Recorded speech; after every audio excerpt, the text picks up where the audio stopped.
అమ్మా నాన్న అనాథల పుణ్యక్షేత్రం. చేసే హృదయం ఉండాలే గాని జీవితంలోని ముఖ్యమైన సందర్భాన్ని ఓ మంచి సేవాకార్యం కోసం వినియోగించవచ్చని విజయవాడ సమీపంలోని గన్నవరానికి చెందిన మానవతామూర్తి వసుంధరాదేవి గారు నిరూపించారు. ఆమె భర్తగారి జ్ఞాపకార్థం అమ్మానాన్న అనాథుల పుణ్యక్షేత్రానికి విచ్చేసి భక్తి మార్గంలోనూ సేవామార్గంలోనూ తరించారు. ముందుగా పరమేశ్వరుణ్ణి దర్శించుకున్న ఈ సేవామూర్తి పేరుపై, వారి కుటుంబ సభ్యుల పేరుపై, అలాగే వారి గోత్రమైన పౌడిచుక్కల గోత్రంపై అర్చకులు విశేష పూజలు చేశారు.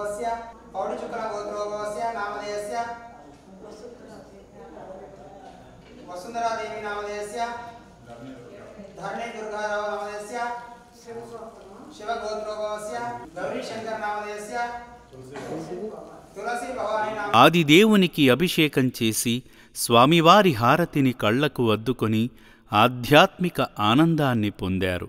అనంతరం అర్చకులు అక్షితలతో ఆశీర్వదించి ముక్కంటిని అభిషేకించిన పవిత్ర జలాన్ని అందించి గృహంలో జల్లుకొని శుద్ధి చేసుకొమ్మని కోరారు.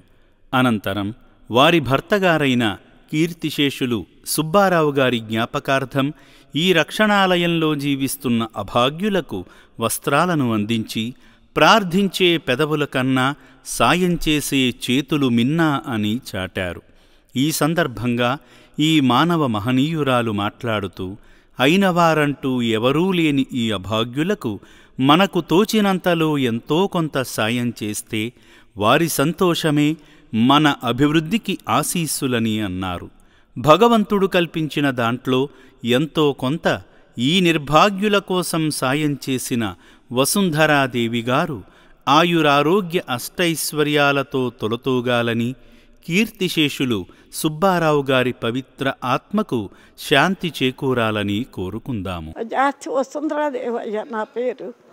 విజయవాడ పక్కన గన్నవరం మండలం కేసరపల్లి అయ్యారు. అది మా వారికి ఆ భగవంతుడు ఆ అనుగ్రహం ఇచ్చారని చెప్పి ఆయన పేరు మీదుగా ఇవ్వాలనిపించింది. మనం ఎంత సంపాదించినా సంపాదించకపోయినా మనం పట్టుకెళ్ళేది ఏమీ లేదయ్యా.